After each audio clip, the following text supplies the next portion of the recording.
싸움이 많기로 소문난 어느 수도원에 나이가 지긋한 수도사가 원장으로 부임을 하게 됐습니다. 원장으로 부임하는 수도사가 수도원의 문을 두드리자 젊은 수도자들이 우르르 몰려나오더니 백발이 성성한 수도사를 위아래로 쭉 한번 훑어보더니 다짜고짜 당장 식당으로 가서 접시 닦으시오 라고 소리쳤습니다. 아마 그 수도원에 처음으로 수도사가 오면 그렇게 하는 것이 의례하는 모양이었습니다. 젊은 수도사들의 말을 들은 늙은 수도사는 아무 말도 하지 않고 식당으로 가서 접시를 닦았습니다. 일주일이 지나고 한 달이 지나고 두 달이 지나고 석 달이 될 때까지 늙은 수도사는 계속 식당에서 접시를 닦았는데 젊은 수도사들로부터 온갖 멸시와 천대를 받았습니다. 늙은 수도사가 부임한 지 석 달이 지난 어느 날 그 지역을 감독하는 감독관이 이 수도원을 방문하게 됐습니다. 젊은 수도사들은 감독관 앞에서 쩔쩔매고 있었습니다. 그런데 감독이 아무리 살펴봐도 원장이 보이질 않았습니다. 그래서 수도사들에게 원장님은 어디 계시느냐고 물어봤습니다. 그랬더니 수도사들이 원장님 아직 부임하지 않았다고 대답을 하는 것이었습니다. 깜짝 놀란 감독이 말했습니다. 무슨 소리를 하는 거요? 석 달 전에 원장이 임명됐는데 아직도 오지 않았다고요? 무슨 소리를 하는 겁니까? 그제서야 젊은 수도사들은 석 달 전에 부임했던 늙은 수도사 생각이 났고 부랴부랴 식당으로 달려가서 그 수도사 앞에 무릎을 꿇었다고 합니다. 석 달 전 젊은 수도사들이 원장으로 부임한 자신을 보고서 당장 식당으로 가서 접시 닦으시오 라고 말했을 때 이런 고야놈들 같으니라고 내가 원장으로 부임한 수도사다 라고 말을 했더라면 호통을 쳤더라면 그날부터 원장 대접을 받았을 텐데 아무 말도 하지 않은 채 묵묵히 식당으로 가서 온갖 멸시와 천대를 다 받아가면서 접시를 닦았던 그 늙은 수도사 정말 대단하지 않습니까? 아마 그날 이후로 그 수도원의 모든 수도사들은 원장의 권위 앞에 머리를 숙였을 것입니다. 세상에는 쥐꼬리만한 권력과 지위를 갖고서도 마치 세상을 다 거머쥐는 것처럼 거드름을 피우며 기고만장해하는 교만한 사람들이 얼마나 많이 있습니까? 오늘은 본문 말씀을 중심으로 겸손에 관해서 함께 생각해보는 시간을 갖도록 하겠습니다. 오늘 본문은 기드온이 하나님으로부터 사사로 부름을 받아 이스라엘을 통치할 때 있었던 이야기를 소개하고 있는데요. 여러분의 이해를 돕기 위해서 오늘 본문 앞에 있는 내용을 요약해서 설명을 드리도록 하겠습니다. 기드온이 하나님으로부터 사사로 부름받을 당시 이스라엘은 요단강 건너편 미디안 때문에 고통을 당하고 있었습니다. 미디안 사람들은 이스라엘 백성들이 땀 흘려 가꾼 농작물들은 물론이고 양, 소, 나귀들까지도 약탈해 갔습니다. 미디안 때문에 하루도 편할 날이 없었을 뿐만 아니라 궁핍해지기까지 하자 모든 백성들이 하나님께 부르짖었습니다. 그들의 간절한 부르짖음을 들으신 하나님께서 기드온을 사사로 세워서 미디안으로 인해 고통당하는 이스라엘 백성들을 구원하도록 하셨습니다. 어느 날 미디안이 군사를 이끌고 요단강을 건너와서 이스라엘 평지, 이스라엘 골짜기에 진을 쳤습니다. 이스라엘 골짜기는요, 요단강과 지중해 사이에 있는 평야지대인데 미디안 사람들이 요단강을 건너서 상당히 이스라엘의 깊숙한 곳까지 들어왔다는 것을 알 수가 있습니다. 기드온은 이스라엘 각 지파에게 미디안 침공 사실을 알리고 전투에 참여할 것을 독려했는데 이때 나온 지파들은 기드온이 속한 므낫세 지파를 포함해서 아셀 지파, 스불론 지파, 납달리 지파 등이었습니다. 이렇게 모인 이스라엘 백성들이 3만 2천 명에 달했는데 하나님은 백성들이 너무 많이 모였다면서 두려워하는 자들은 집으로 돌려보내라고 말씀을 하셨습니다. 많은 백성들이 미디안과 싸워서 승리를 거두게 되면 우리가 승리했어, 우리 때문에 이겼어, 이렇게 자랑할 게 뻔했기 때문이었습니다. 기도는 하나님이 말씀하신 대로 두려워 떠는 자들을 집으로 돌려보냈는데 2만 2천 명이 집으로 돌아가고 10,000명만 남게 됐습니다. 그런데 하나님은 10,000명도 많다고 말씀을 하셨습니다. 그리고 테스트를 통해서 집으로 돌려보내야 할 사람들, 그리고 싸움에 나갈 사람들을 선발하라고 말씀을 하셨습니다. 10,000명을 물가로 데리고 가서 물을 마시는 모습을 본 뒤에 결정하겠다는 겁니다. 개처럼 혀로 핥아서 물을 먹는 사람, 그리고 무릎을 꿇고서 물을 먹는 사람을 따로 분리하라고 말씀을 하셨습니다. 그 결과 손으로 물을 떠서 그 물을 혀로 핥는 사람은 300명, 무릎을 꿇고 물을 마시는 사람은 9,700명이었는데 하나님은 300명만 미디안과의 전투에 참여시키고 나머지는 집으로 돌려보내라고 말씀을 하셨습니다. 왜 하나님은 손으로 물을 떠서 혀로 개처럼 핥는 사람을 선택하셨을까요? 경계심을 늦추지 않은 자세를 취했기 때문입니다. 물을 먹으면서도 앞을 보면서 적들의 동태를 살피는 그 경계심, 그런 사람들만 전투에 참여시키도록 하신 것입니다. 그러니까 미디안 전투에 참여하는 300명은 어떤 사람들이었는가? 두려움이 없는 사람들. 두려워하는 사람들은 다 집으로 돌아갔으니까요. 두 번째는 적에 대한 경계심으로 투철한 사람들, 한치의 빈틈도 없는 사람들을 선발을 한 것입니다. 기도는 이 300명의 정예 용사들을 3계조로 나눠서 깊은 밤 미디안 진영을 기습 공격을 했는데 미디안 군사들은 혼비백산을 내서 자기들끼리 서로 다투고 치고받다가 패색이 짙은 것을 확인하고 도망치기 시작을 했는데 기드온은 이스라엘 각 지파들을 동원을 해서 도망치는 군사들을 추격하라고 말합니다. 이때 에브라임 지파도 기드온의 부름을 받고 현장에 출동을 해서 퇴각하는 미디안 군사들을 도륙을 했다고 성경은 말하는데 특별히 에브라임 지파는 미디안의 장군들 오렙과 스앱을 사로잡아서 바위 위에서 죽이는 아주 혁혁한 빛나는 전과를 올렸습니다. 기드온이 미디안과의 전쟁에서 올린 이 전과는 대단한 것이었기 때문에 지금도 사람들이 입에 오르내립니다. 기드온이 물리친 미디안 군사들은 13만 5천 명에 달했습니다.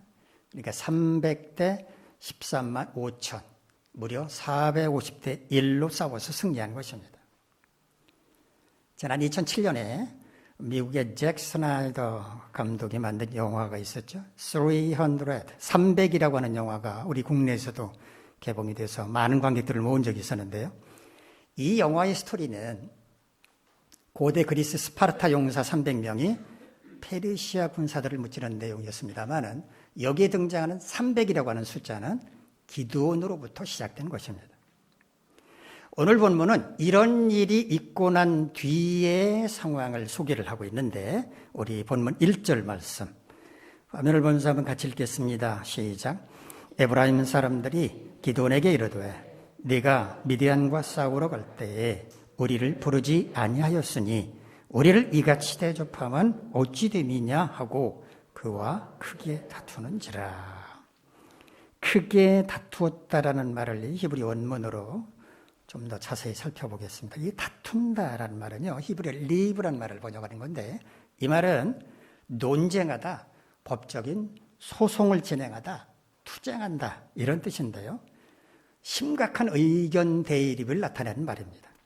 크게라고 우리말로 번역한 히브리어는요, 하제카라는 말인데 아주 힘있게, 강렬하게 이런 뜻입니다. 그러니까 에브라임 지파들이 기드온을 찾아와서 그냥 적당히 항의한 정도가 아니고 멱살이라도 잡고 흔들 기세로 몰아붙였다라는 의미입니다. 그런데 이 부분을 보면서 한 가지 의문이 듭니다. 본문 바로 앞을 보면 에브라임 지파가 퇴각하는 미디안 군사들을 추격해서 도륙을 했고 특별히 그들의 군대 장관 2사람 오렙과 스웹까지 죽이는 등 빛나는 전과를 올렸다고 기록하고 있기 때문입니다. 이 정도 전과라면 이스라엘이 승리를 거두는데 큰 기여를 했다고 평가할 수 있었음에도 불구하고 왜 에브라임 지파 사람들은 기드온을 찾아와서 우리를 홀대했다라고 불평하면서 싸움을 걸었을까 하는 겁니다. 우리 성경 한 군데 찾아보겠습니다. 사사기 6장 35절 화면을 보면서 한번 같이 읽도록 하죠. 시작. 기드온이 또 사자들을 온 므낫세에 두루 보내매 그들도 모여서 그를 따르고 또 사자들을 아셀과 스불론과 납달리에 보내매 그 무리도 올라와 그를 영접하더라.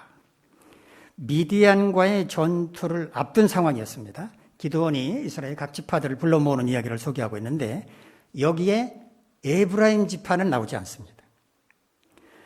지도를 보시면 기드온의 부름에 응한 지파들은 주로 저 북쪽 지역에 자리 잡고 있는 지파들이었습니다. 기드온이 일부러 아래쪽에 있는 에브라임 지파에게는 연락을 하지 않은 것인지는 분명치가 않습니다. 성경 한 군데 더 보겠습니다. 사사기 7장 23절 말씀 같이 읽죠. 시작. 이스라엘 사람들은 납달리와 아셀과 온 므낫세에서부터 부름을 받고 미디안을 추격하였더라. 이때 상황은 이제 패색이 짙은 미디안이 도망을 칠 때 얘기입니다. 퇴각하고 있는 미디안 군사들을 추격하기 위해서 이스라엘 지파들을 부를 때 이때도 에브라임 지파는 들어가 있지 않습니다. 그런데 이 다음에 7장 24절을 보면 기드온이 에브라임 산지로 사람들을 보내서 미디안을 추격할 것을 부탁하는 것을 볼 수가 있습니다. 자, 이것을 통해서 짐작할 수 있는 건 어떤 이유에서는지 그랬는지는 모르겠지만 기드온은 처음부터 에브라임 지파에게 도움을 요청하지 않았고 후에 혹시 저 친구들이 좀 섭섭하게 여길지도 모르겠는데 이런 생각이 들었는지 뒤늦게서 에브라임 지파에게 전투에 참여하라는 그런 전가를 보낸 것으로 보입니다. 에브라임 지파들이 문제 삼은 것은 바로 이 부분입니다. 왜 처음부터 우리를 불러서 전투에 참여시키지 않고 승리가 이스라엘 쪽으로 완전히 기운 다음에 우리를 불렀느냐, 우리를 만만하게 봤느냐, 이렇게 항의를 한 것입니다. 우리 본문 2절, 3절 말씀 한번 같이 읽겠습니다. 시작. 기드온이 그들에게 이르되 내가 이제 행한 일이 너희가 한 것에 비교되겠느냐. 에브라임의 끈물 포도가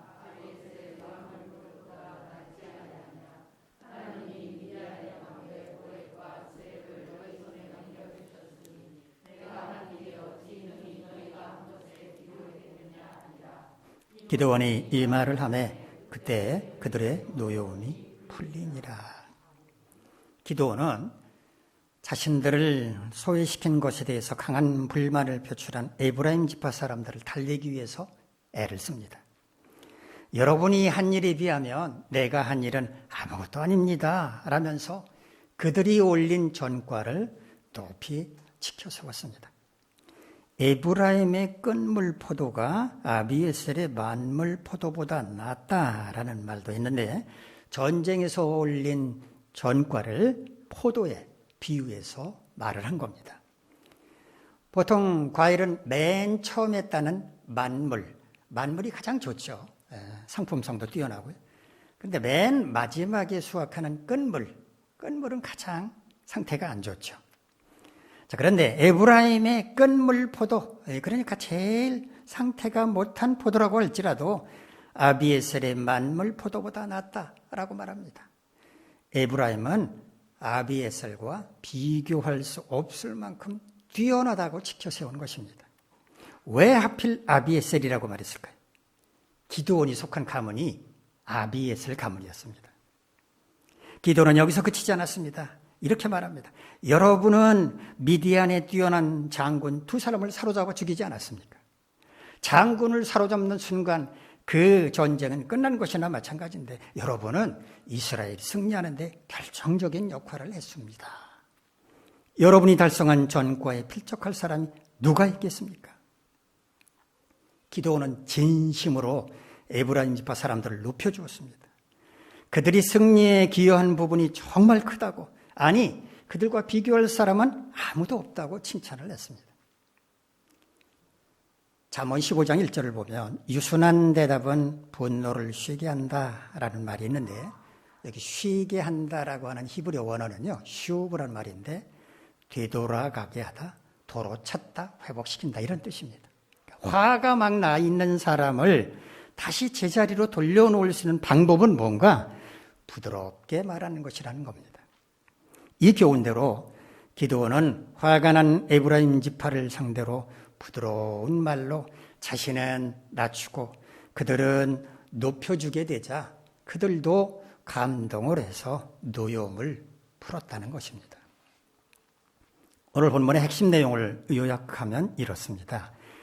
미디안으로부터 이스라엘을 구원하라는 사명을 부여받고 사사가 된 기드온, 가나안의 북쪽 지파들을 중심으로 그들의 도움을 받아서 미디안을 성공적으로 물리칠 수 있었는데, 이 과정에서 소외감을 느낀 에브라임 지파들로부터 격렬한 항의를 받았지만 자신을 낮추고 그들을 높여줌으로써 그들의 분노를 잠재울 수 있었다라는 이야기입니다.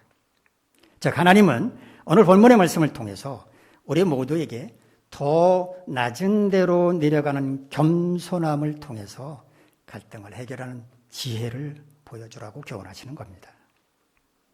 그렇다면 우리는 왜 낮은 데로 내려가야 할 것인지, 그리고 낮은 데로 내려가려면 어떻게 해야 할 것인지 그 비결을 생각해 보도록 하겠습니다. 먼저 우리는 왜 낮은 데로 내려가야 하는지 생각해 봅시다. 첫째는요, 주님이 그러셨기 때문입니다.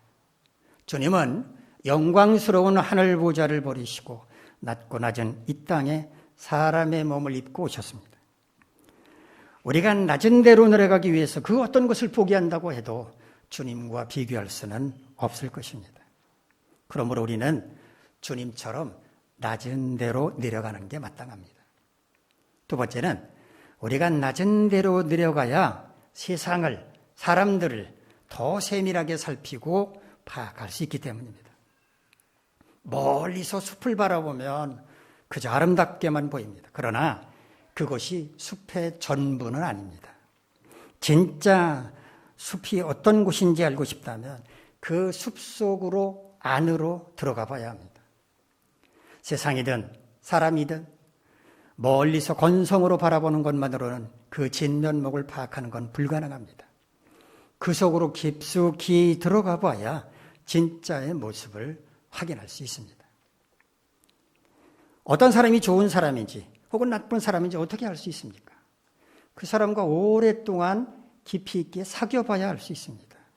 좋은 일만이 아니라 나쁜 일도 함께 겪어봐야 합니다. 그래야 그 사람이 어떤 사람인지 제대로 파악할 수 있습니다. 그러려면 낮은 데로 내려가야 한다는 겁니다. 세 번째는 낮은 데로 내려가야 더 많은 사람들을 섬길 수 있기 때문입니다. 마가복음 10장 45절에서 예수님은 이렇게 말씀하셨습니다. 인자가 온 것은 섬김을 받으려 함이 아니라 도리어 섬기려 하고 자기 목숨을 많은 사람의 대속물로 주려 함입니다. 하늘 보좌를 버리시고 이 땅에 내려오셨을 뿐만 아니라 자신의 목숨마저도 대속물로 주실 것을 말씀하신 것입니다. 이처럼 주님과 같이 우리도 섬기는 삶을 사는 것이 마땅한데, 그러려면 더 낮은 데로 내려가야 합니다. 낮은 데로 내려갈수록 더 많은 사람들을 섬길 수 있기 때문입니다. 네 번째로, 낮은 데로 내려갈 때 공동체의 하나됨을 이룰 수 있기 때문입니다. 우리는 공동체의 하나됨을 이루어야 한다는 말을 자주 듣습니다만, 어떻게 공동체의 하나됨을 이룰 수 있습니까? 자신을 낮출 때 가능합니다. 자신을 낮추는 것이 바로 낮은 데로 내려가는 것입니다. 자신을 드러내는 것이 아니라 공동체를 앞세우는 것입니다. 자, 그렇다면 우리는 어떻게 낮은 데로 내려갈 수 있을 것인지 그 비결을 몇 가지 생각해 보도록 하겠습니다. 첫 번째는요, 전능하신 하나님 앞에서 우리 자신이 얼마나 미약한 존재라고 하는 것인지를 깨달아 알아야 합니다. 예레미야 9장 23절로 24절에서 하나님은 예레미야 선지자를 통해 이렇게 말씀을 하셨습니다. 지혜로운 자는 그의 지혜를 자랑하지 말라. 용사는 그의 용맹을 자랑하지 말라. 부자는 그의 부함을 자랑하지 말라. 자랑하는 자는 이것으로 자랑할지니 곧 명철하여 나를 아는 것과 나 여호와는 사랑과 정의에요 공의를 땅에 행한 자인 줄 깨닫는 것이라. 나는 이 일을 기뻐하노라. 아무리 지혜가 출중한들, 아무리 용감한들, 아무리 부유한들 어떻게 하나님과 비교할 수 있겠습니까? 어림도 없는 일입니다. 오직 우리가 자랑할 수 있는 것이 있다면 하나님이 어떤 분이신지를 깨달아 아는 것, 그것만 자랑하라고 말씀하신 것입니다. 다른 사람들보다 더 많이 배워서 지식이 높을 수 있고 일을 열심히 해서 높은 자리에 올라갈 수 있고 재물을 잘 관리해서 부유할 수 있습니다. 이 정도면 자랑해도 되지 생각할 수도 있습니다. 그러나 그렇게 생각하면 낮은 데로 내려가지 못합니다. 모든 면에서 뛰어난 자신이 낮은 데로 내려가야 할 이유를 발견하지 못하기 때문입니다.